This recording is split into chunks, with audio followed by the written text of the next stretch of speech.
We are live with PB Betting episode 4 already. Mr. Paisley, great to be back with you. We have week 2 now officially in the books, and it was a crazy week to say the least. Yeah, like we were talking before we started here, not a lot of marquee games, but some of the games really lived up to the billing. A couple overtime thrillers, crazy upset down in Florida. So definitely got your money's worth, even not with the headliners at stake there. But a lot of fun this past week 2. Yeah, mediocre slate, but yeah, it turned out to be insane. Overall, I'd say we had a pretty average week. Not great, not horrible. I think I went 8 and 9 overall, 0 and 2 on the locks. You did a little bit better at 11 and 10 this week on the page. Locks 1-on-1, which brings our overall record to 34 wins, 36 losses, and 2 ties through both weeks.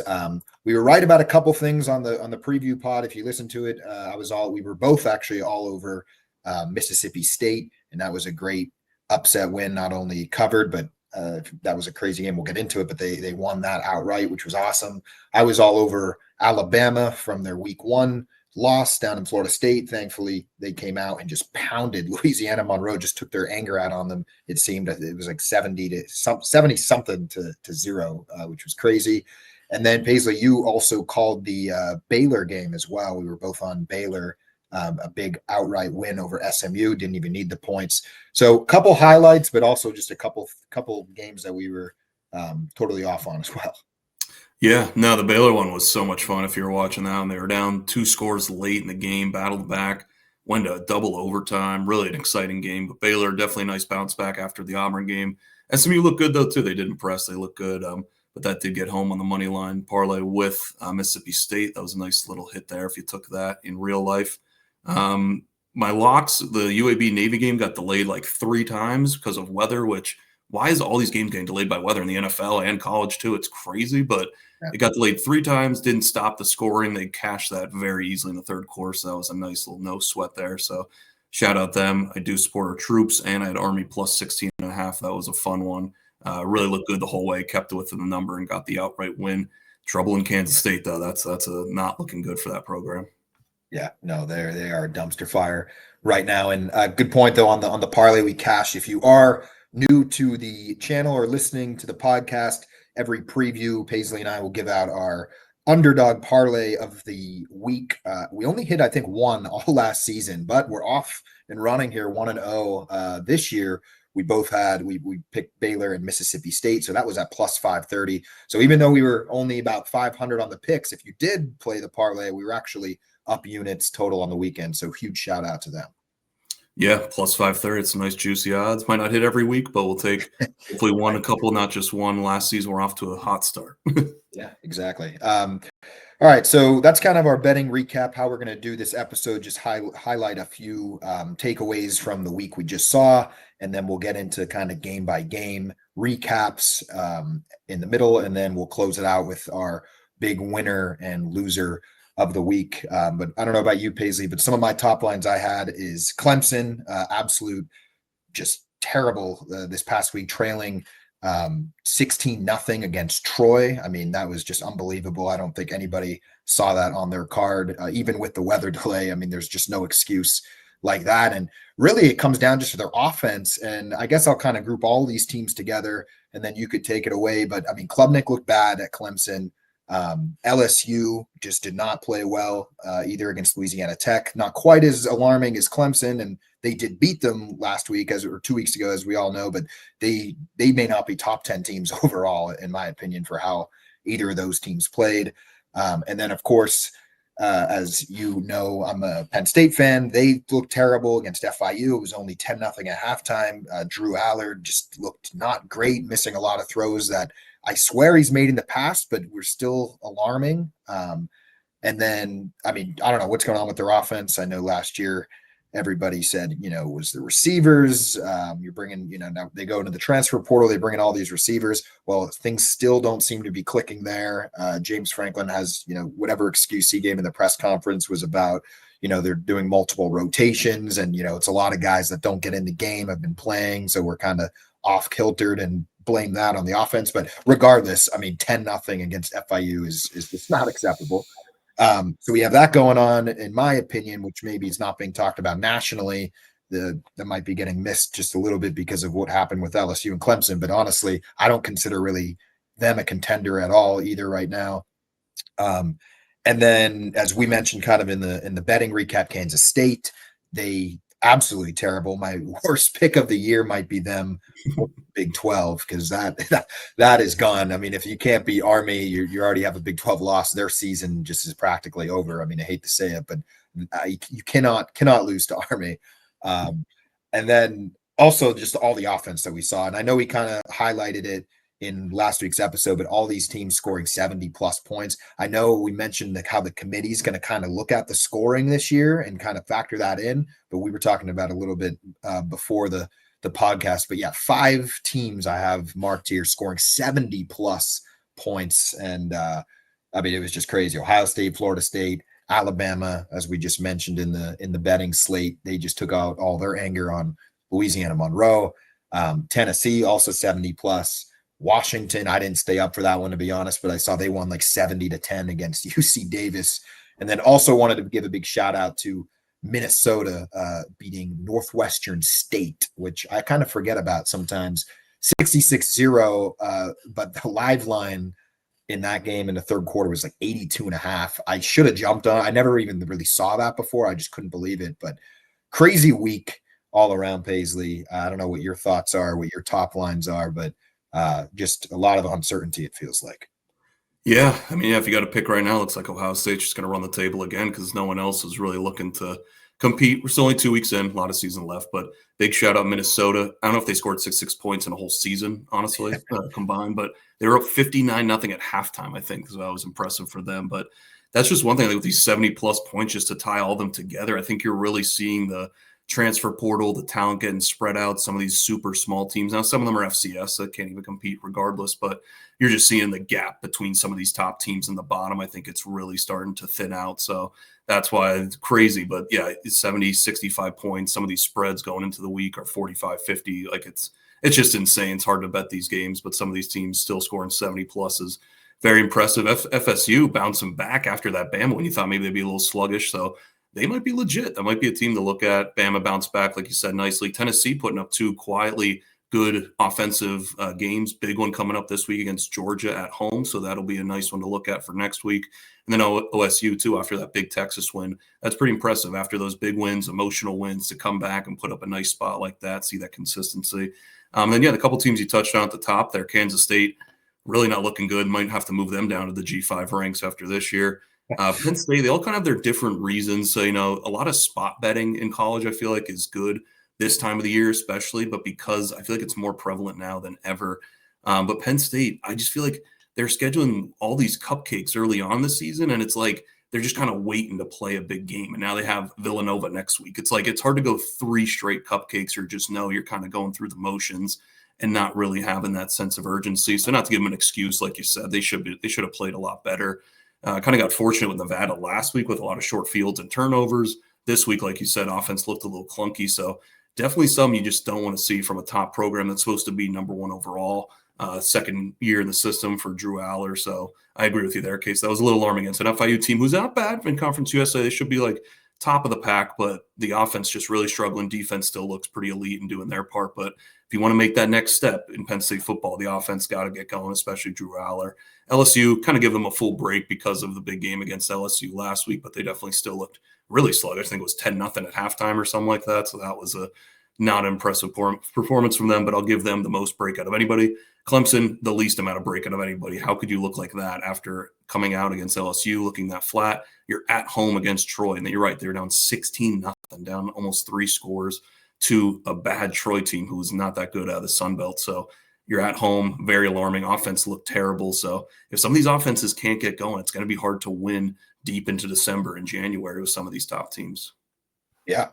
And you kind of said at the beginning too, don't want to overreact in week 2, and it is early. I mean, unless you're Kansas State, they're done. But other schools where they're still okay.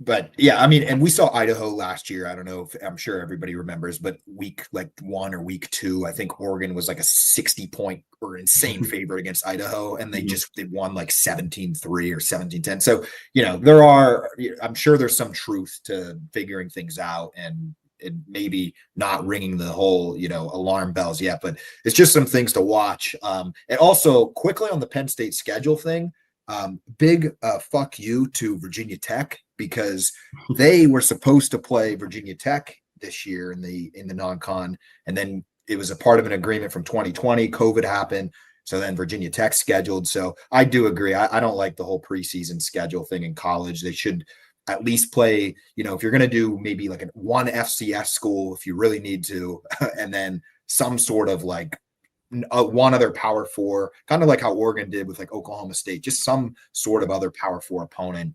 But yeah, the whole 3 preseason thing, I mean, it irritates me. Also, as a season ticket holder, the whole month of September is you're just playing preseason games. So I do agree that that has to change. I feel like across the board. Yeah, like you don't want to schedule gauntlets, but yeah, you want to find somewhere in the middle, like you said, maybe a low Power 4. I think back to when they played Bowling Green last year, Penn State. Like Bowling Green was a legit G5 program, Yeah. so I feel like playing those legit schools, but a little bit smaller, is a nice little test to kind of see where your team's at. But yeah, having 3 in a row, the motivation factor is definitely a question with a top brand like Penn State. All right, so they were kind of some of the major top lines going around the college football that we'll continue to monitor coming into week 3 this upcoming week. Now we'll get into some of the recaps. We have about 7 or 8 games, and then we'll jump into the winners and losers at the end. So we'll start off at noon. Paisley, we were in a little bit of a disagreement on this one last week. Illinois, number 11 Illinois at Duke. Illinois finally gets the offense going. Luke Altmaier and Illinois defeat Duke 45-19. We kind of mentioned it before too. The score's a little bit deceiving, as it was a much tighter game until the late in the fourth quarter when Illinois was able to got a couple takeaways and really pulled away from Duke. But nonetheless, a very impressive performance by Illinois. Part of me is a little concerned because they're in a Big Ten and they look real well, but also it is great to see Illinois doing well. Clear improvement, I think, even from last year. So I think right now they are easily a top 15 team. I think they could get to that 9-10 win mark and be a bubble playoff team. Finally, their first test against Duke. So I'd say they passed. Yeah, no, it was a good call on your part, going head-to-head. Got to give you the flowers there. They did look head and shoulders the right side in that game. They definitely deserved it. Really, really shocked at how well that offense performed. I said it in the preview. I do like their quarterback, even though he gets a lot of flack. Altmaier, he's looking even better. He's looking like a top QB in the Big Ten, which is a lot of good QBs. So he looked really good moving around. He was their whole offense because they actually didn't run the ball. If you look at the box score, I didn't look at it, but I watched the full game. They couldn't really get any push. They weren't running the ball. So that's just something to keep in mind around some of their bigger games down the line here. They had a little trouble running the ball. They return all 5 offensive line starters from last year. So that was a little troubling, but the defense actually looked better than I thought too. They really did good at containing Mensa. Didn't really have his best game. He was doing all he could, but Duke couldn't run the ball either. It was more just a really passing game. The over was definitely the play there, but got to give a lot of credit to Altmaier. He looked the part. He looked really comfortable on the road there. Dishing around to all his new receivers, lost 2 of the NFL last year. So got to give props to him. He looked really impressive and a very nice win for Illinois there. Got to give it to him. Yeah, and their schedule kind of sets up nicely too. They go into the bye week this week. They have a little bit of a cupcake game then against Western Michigan before they go to Indiana at the end of the month of September. So a little bit of a nice setup for Illinois, a team to watch. And yeah, if they could get through Indiana in a few weeks, I think we're going to really be starting to talk about them nationally. Not that we aren't already, but they are, I think, a for real team. And then the next game pays. You have me on this one, which is always a thrilling game every year. Iowa and Iowa State. I was a little bit. I had Iowa State winning, but they did not cover the 3.5. As you mentioned, this game almost always comes down to a field goal. I should not have thought about it more, but good game, slow scoring as always, very defensive. And Iowa State just found a way to win. Definitely a little bit better than Iowa, but I have to give some credit to Iowa. I was a little bit low on them. They played pretty well. I mean, they held their ground for most of it and and nearly pulled off a big surprise at the end of that on the road. So not an easy test for them, but Iowa State does get it done 16-13, but does not cover. Yeah, sort of numbers were key. Iowa State was the right team in this game, just for spread wise, they didn't cover, but they really controlled most of the game. I thought Iowa's defense actually played better than I expected. They kind of looked like their old self, really stopping the run, creating a lot of short fields and stuff. So they looked really good on the defensive side of the ball. The offense still a little clunky, but not as clunky as some of the really bad Iowa offenses the last couple of years. But it's just nice to have a game where you think it's going to go one way, where it's low scoring, defensive battle, offenses can't move the football. And it's like that every single season. I wish every game could be like that, where you know how it's going to play out and the style of it. So that was refreshing to see, but did have the under in this one too, which didn't even come close. A lot of field goals, a lot of short fields. So got to give a lot of credit to these teams for just keeping their identity. I really thought Iowa State was going to break through. They just couldn't. Iowa was just kind of holding them in check and playing the field position game. So like you said, the quarterback didn't play great. He's a big dude and could run. So he's really a physical runner. Still has a little bit left to be desired in the passing game. But Iowa State, again, that's a good test in Ireland. Now come back home, another big win here at home. They finally won. I was going to mention this on the preview, but I feel like they haven't won at home in this series in like 5 or 6 years. And that was the case. So that was a big win. Seemed like the road team always does better in this series, but really good rock fight in this one. And like we said, these numbers, when you know they're going to be low scoring, very key. 3.5 got home on the plus side. Yeah, no, that was a great call. And yeah, if you're Iowa, also, I don't know how much more the fans are going to kind of put up with this whole Kirk Ferentz and Iowa offense, because I understand they're not, by any means a powerhouse, and I don't want to, of course you're trying to win games and you want to win a championship, you want to win the Big Ten, but being realistic, Iowa they've been tier 2 forever. And I feel like there's no path. And I'm not even saying become like an elite program by any means, but just, even once in every 10 years, could they be a contender? And you just rarely see that. And I just feel like it's the same problem every year with them offensively. And I don't want to sound too critical on Iowa right now, because we knew what they were coming into the year. So this isn't any surprise. But like you said, their quarterback, 83 yards passing all game, 29 QBR. This is back-to-back weeks. I mean, if you're in Iowa, I don't even know how you just hope your defense is on the field for all 60 minutes and maybe you get a few takeaways, because that has to be one of the most frustrating things to watch. And trust me, I don't like Iowa by any means. They're probably one of my least favorite Big Ten schools. It's very hard to play there. The fans are certainly passionate, but I just can't believe that they can take this any longer. I would lose my mind, I think, if I was an Iowa fan. Yeah, it's got to be frustrating. They thought this FCS quarterback from South Dakota was going to be the difference, and does not look to be that case, at least early on here. It really looked like a struggle to pass the ball more than 5 yards. So again, if you want to, like you said, compete at the top level, maybe go for a Big Ten title, you're going to need to pass it more than just 5 yards at a time. So that's like back-to-back against Albany. I don't think they eclipsed the 50-yard passing mark. So it's crazy they're still in these games and still almost winning these games. And it's like, just imagine if they had a good pocket passer, some receivers on the outside, they let it fly deep. So it's crazy to think that they're still in these games in a good program with good records, but they're leaving a lot out there that really could be better, and they really could take it to another level if they just got a lot better quarterback play and maybe changed up their identity on offense. Yeah, that'll be the day when Iowa could finally score. Root for them though. But yeah, tough game how it resulted, but big story, Iowa State, a huge win, being tested early on in the season. So big shout out to them. Moving on, game 3. This one, I don't even know what to say. We previewed it just to see, what Oklahoma State could do, but Oregon absolutely just pounding Oklahoma State 69-3. Dante Moore all of a sudden looks like a top quarterback around the country. This guy transfer from UCLA. I mean, I don't know where this play was in the past, but whatever is working, the system, scoring at will. I mean, Oklahoma State just looks like a G4 team, or a group of 4 team. They were just not good at all. Only 3 points total. Mike Gundy, he's been on the hot seat for a while. Did great work at Oklahoma State, but after that, I mean, 69-3 is just not acceptable. And Oregon looks like a national powerhouse right now. They look like, if it's not Ohio State, it's Oregon just early on. And I know we're only through 2 weeks, but they look for real, even though they reloaded their entire roster, which just, I don't know how some of these programs do it, but they look good. Yeah, absolute bloodbath in this one, honestly. Like it was 20-0, I think, 7 minutes into the game. Like they just hopped on them super early. Like you said, really impressive to do this against a Power 5 school. You usually see this against some of the FCS programs. So Oregon definitely looks the part. I'm still not sold on them fully. I want to see them against a legit team. The big one is definitely going to be Penn State in a couple of weeks. That's going to be really good if they could keep that offense up. Give Penn State a little scare, not even have to win the game outright. I think they could be a top 10 team, a nice playoff team.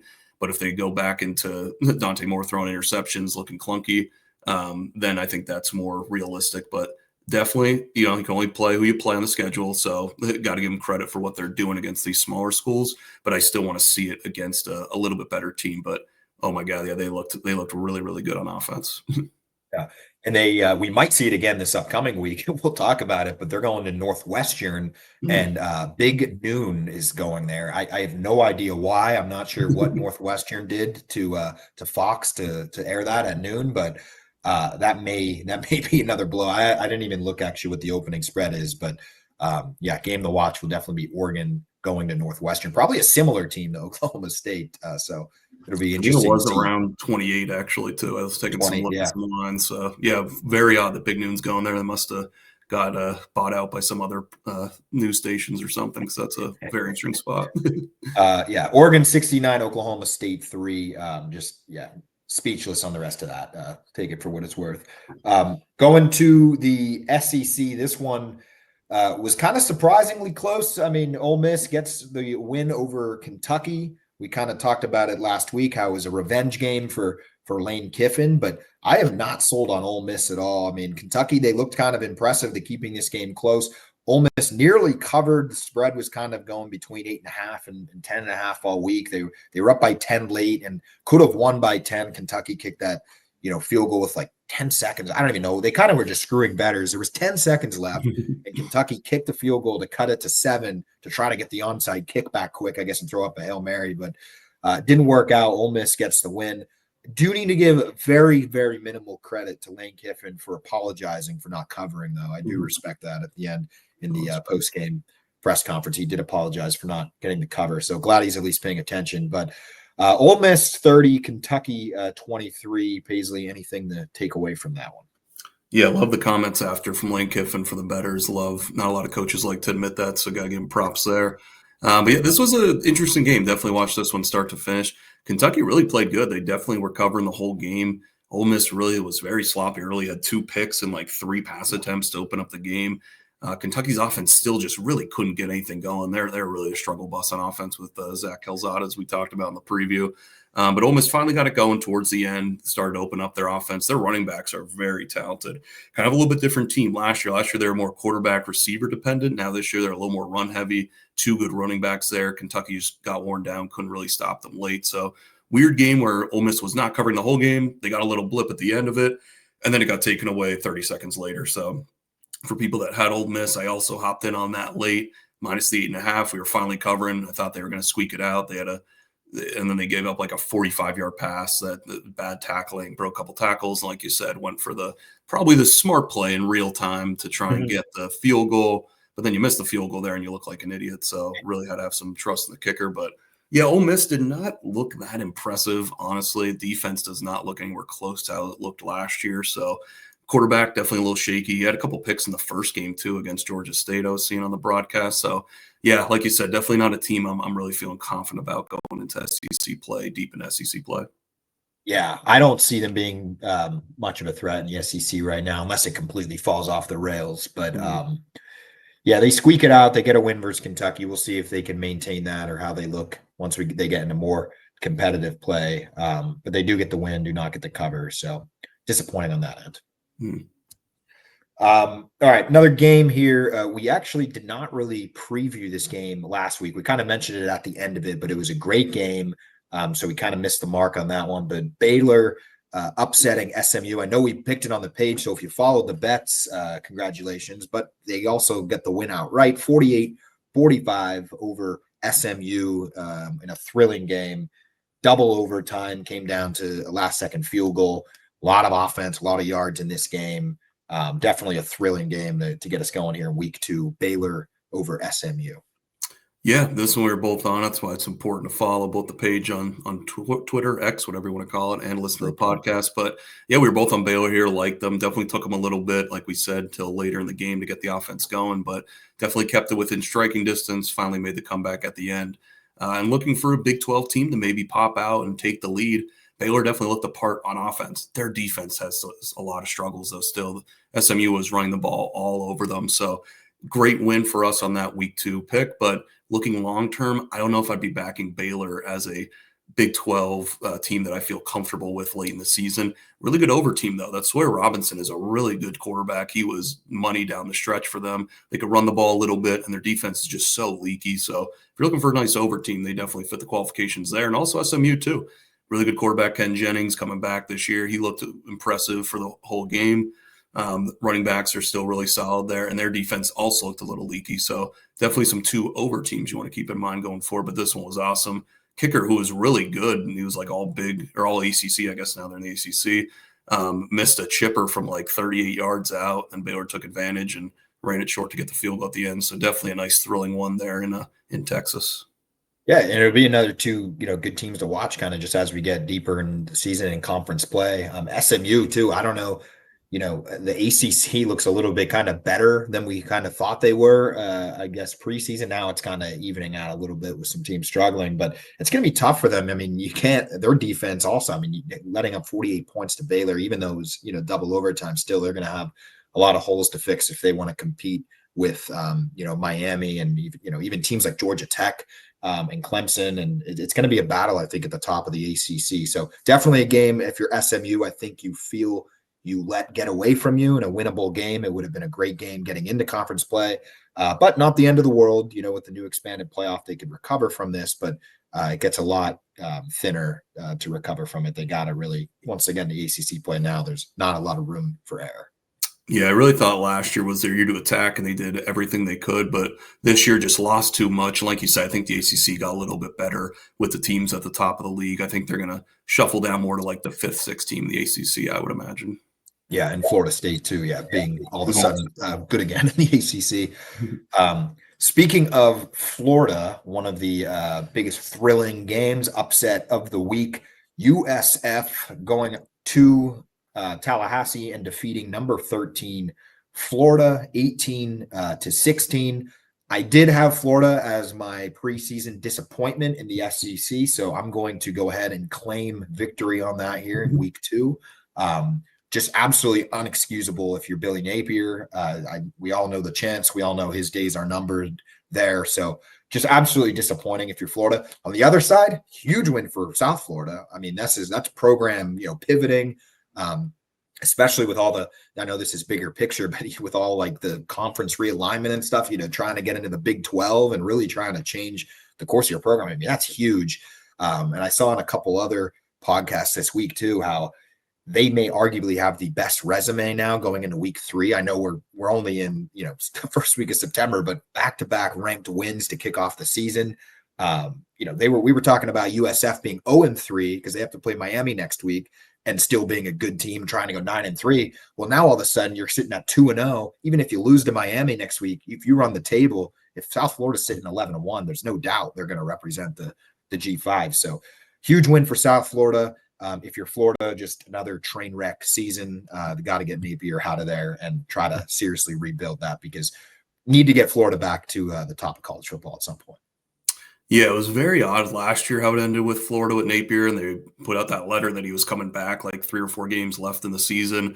Yeah, this might have just ran it all out of its course. You can't be losing games before you get into your tough SEC schedule. This was a dream spot. You had USF coming to your place after a huge win in week 0, or again in week 1 against Boise State.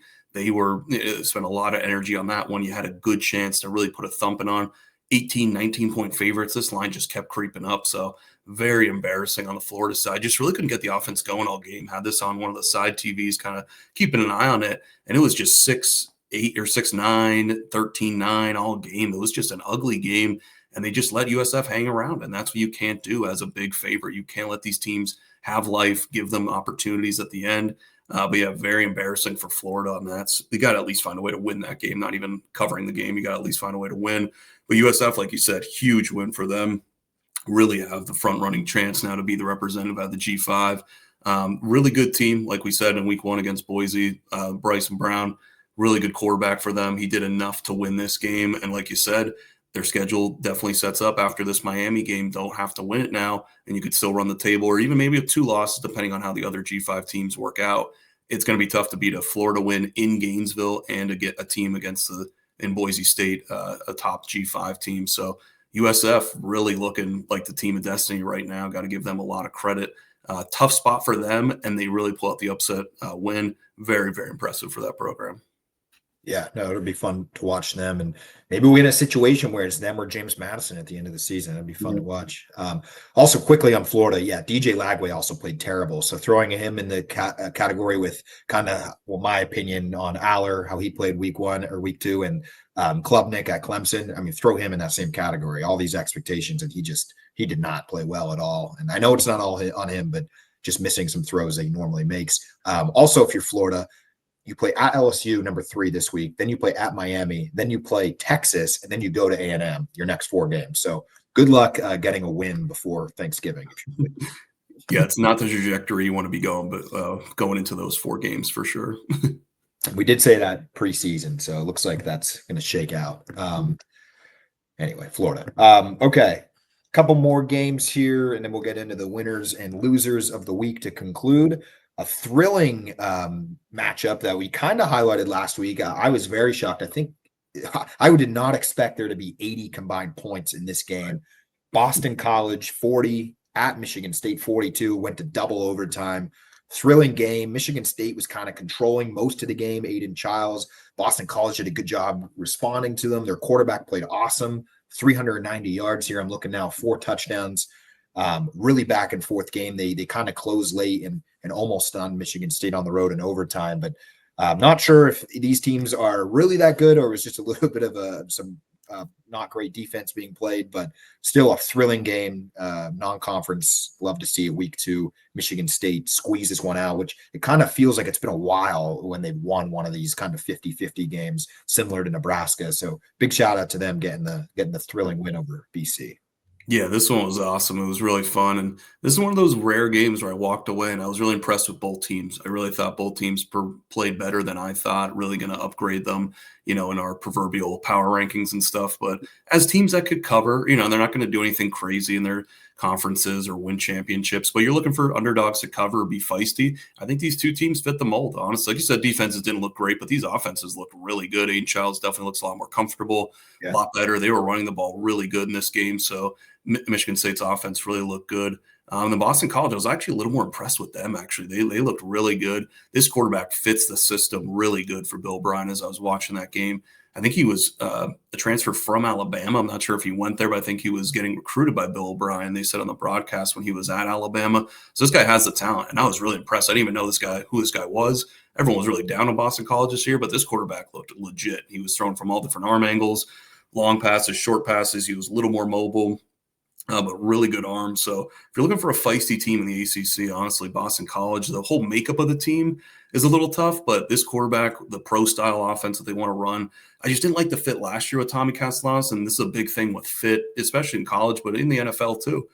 Tommy Castellanos is a little more running around, smaller guy like Kyler Murray, and he's flourishing in the Florida State offense. Last year in Bill O'Brien's offense just wasn't a good mix, didn't really have a great year, and they definitely had some problems, and now this guy comes in with him from Alabama when he got recruited there.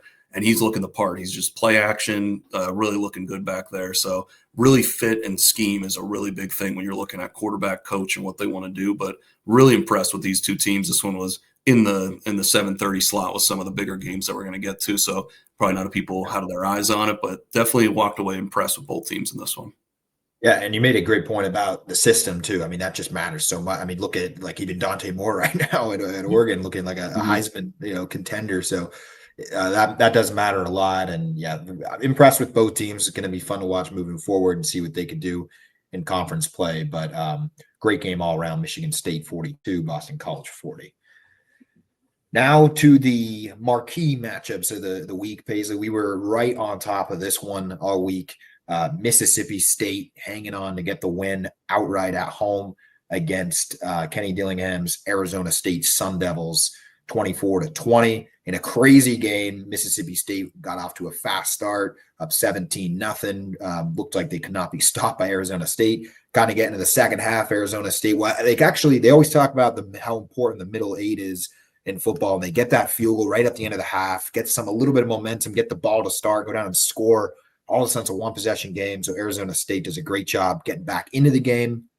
But the game was really determined. I mean, it was a great game all around, but that last Arizona State drive when Mississippi State got the goal line stand on third, I was like first and goal from the 1 or whatever, forced a field goal. Arizona State thought they were in the driver's seat to win the game, would pull off the comeback, and then a few plays later, Mississippi State just had a miracle, 50-yard bomb to take the lead. So huge win for Mississippi State. They've been at the bottom of the SEC for a while.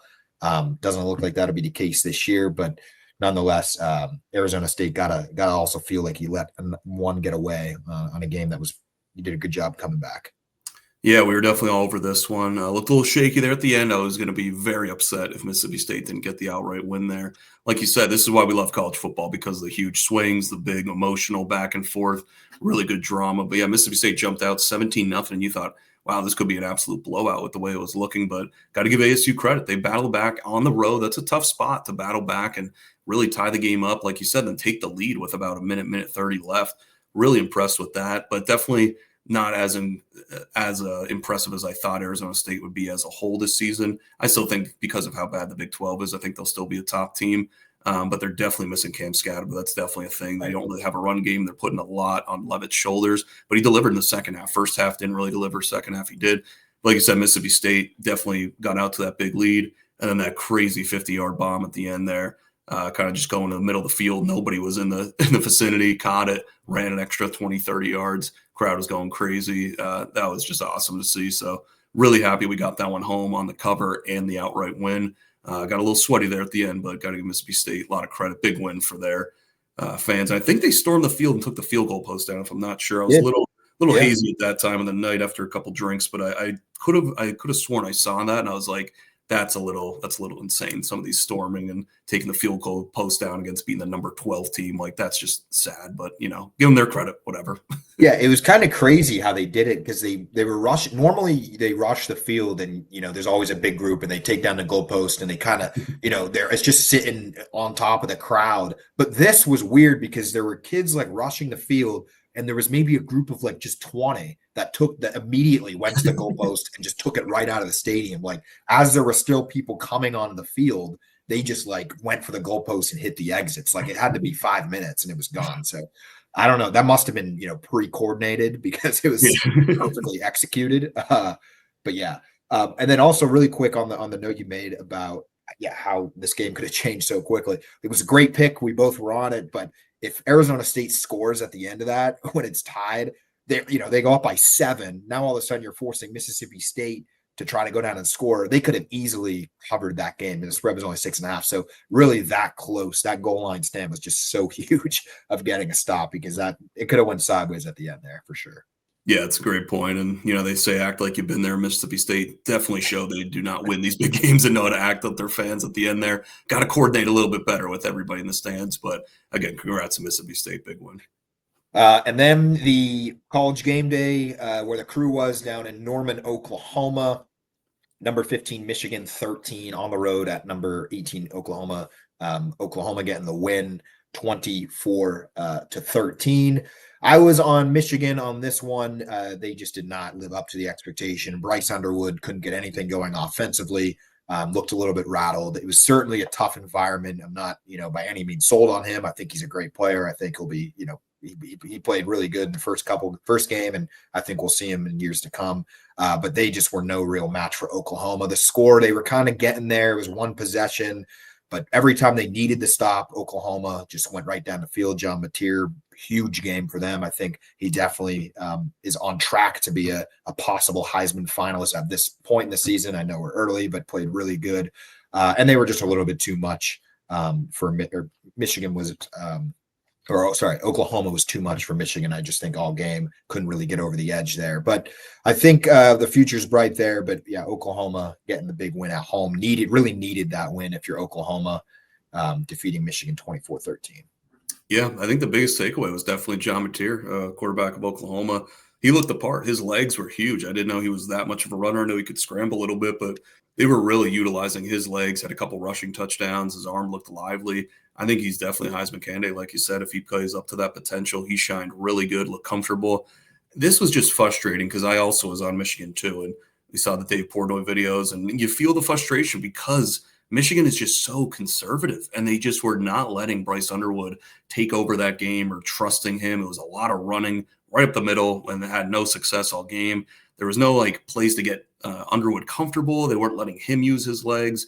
It was just an odd game plan from the offensive standpoint of it. Just a little more disappointed with that. And then even late in the game, very upsetting. They were down 2 scores, and then they elect to kick a deep field goal, miss it, and then they were still down 2 scores with like 6 minutes left in the game. So it was just a very head scratching. I think Jerome Moore is definitely a little over his skis. Like, I just don't think he's an elite coach in some of his decision making there. A couple of the timeouts too they were taking were like took them on offense in the fourth quarter when you're down 2 scores on like a 2nd and 1 at the midfield. Like, just take the delay of game and hold on to that timeout because that's going to be big later. So he definitely showed some flaws there of a young coach. And, it's a young team, young coach. They're going to have a lot of bumps along the way, but really frustrating. I thought they would just have a better showing, but the game plan and what they wanted to do coaching-wise just didn't make much sense. And got to give Oklahoma a lot of credit, though. Michigan didn't give them this game. They really took it. Oklahoma and looked very impressive. Defense looked really good.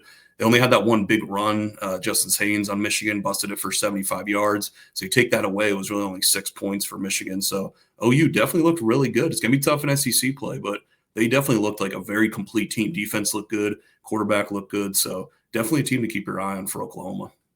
Yeah, no, they played great. I know it was at home, but yeah, awesome game by John Mateer. Looked really good.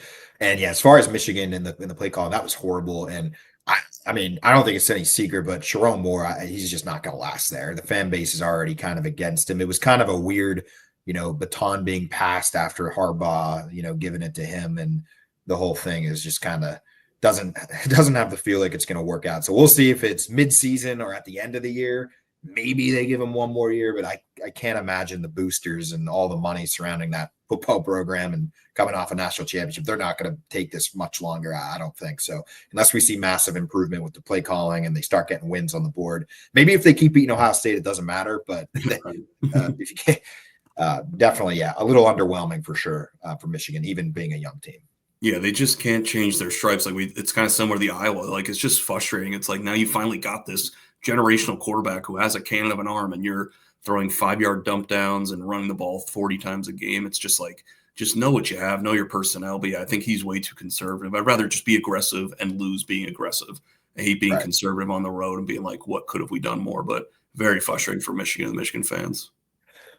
All right. That pretty much concludes our game recaps. Now we'll jump into just a quick little segment, winners and losers of the week before we end, and then we'll be back later in the week to preview week 3, which will be about the same length. So my winner of the week has to be Mississippi State, I think. I was kind of going back and forth. Just a huge win for them in SEC play.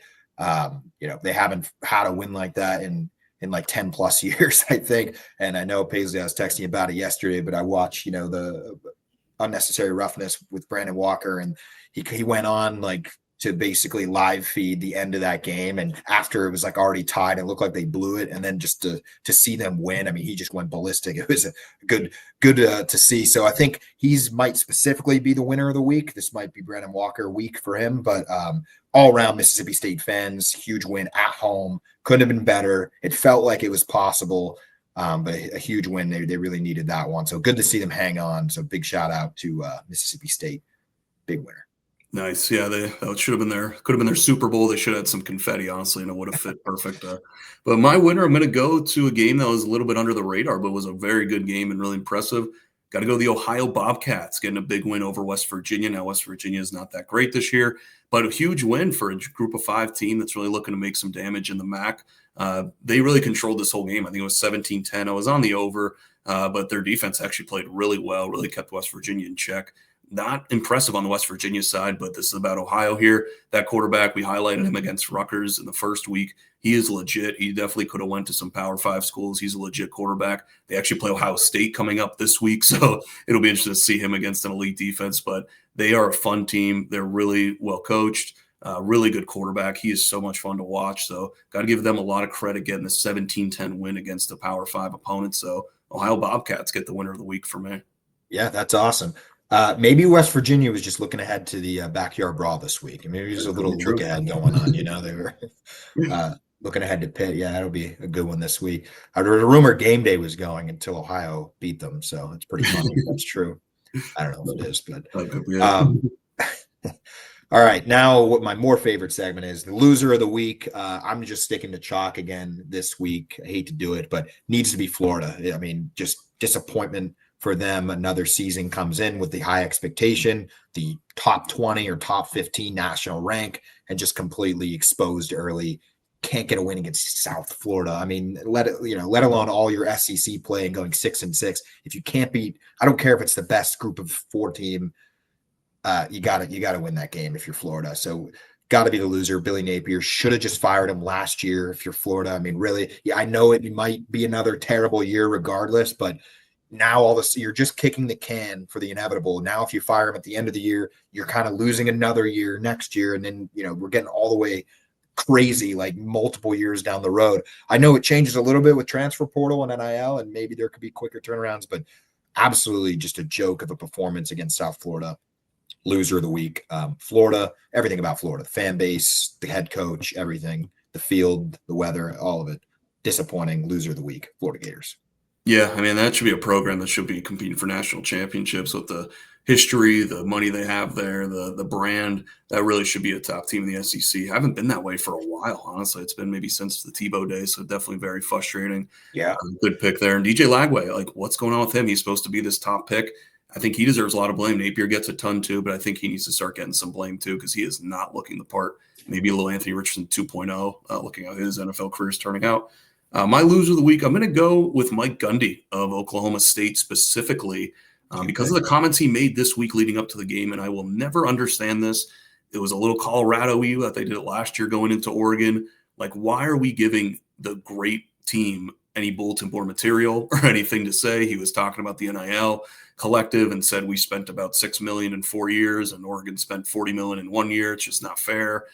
Kind of taking more shots at their program. Like, if you're the big underdog by 28 points, I don't really think you should be taking shots. Now, Thomas Castellanos did it for Florida State and it actually worked out, but you don't really see it happen that often. But it just made no sense. You could tell Oregon came in with a little more motivation and they just did not let up, as you see by the final score. So I won't get it with any coach that does it, any player that does it. I just don't understand it, and it never really works out. And I just think Mike Gundy is just at the end of his line here and just doesn't really – he's just throwing up Hail Marys at this point. I'm not a fan of him. I think he's going to get canned after this year. And that's another program that should be a little bit better in a down Big 12, and they just haven't been at that top tier. So Mike Gundy, absolute loser this week, looking like an idiot. Yeah, that's a great pick, under the radar pick. Because it kind of slides, they're not by any means an elite program, but yeah, horrible. You can't get bulletin board material. It's so important. You hear it from even like ex-players will say the same thing. I was listening to the same podcast, but like T-Bob used to be the center at LSU, and he said that's the absolute worst thing you could do is just inadvertently purposely, not inadvertently, just give the other team bulletin board material. They're going to talk about it, and it's just any extra motivating factor. So yeah, that's not smart by Gundy. Yeah, like you're going to get smacked regardless. Maybe not let it be an absolute bloodbath. It would have been 45-3 instead of 63. Right. Just don't give the other team ammo. All right, so that was the week 2 recap. We will be back later in the week, either Wednesday or Thursday, with the week 3 preview. As always, we appreciate any listener, whether it's on Spotify, YouTube, or X. I know I say it every episode, but if not, like the video, subscribe on YouTube, send us, any feedback in the messages, any games you even want us to highlight or any opinions like that. But otherwise, we'll see you next or later in the week. And as always, our slate will be posted on Saturday and we will be back on Thursday.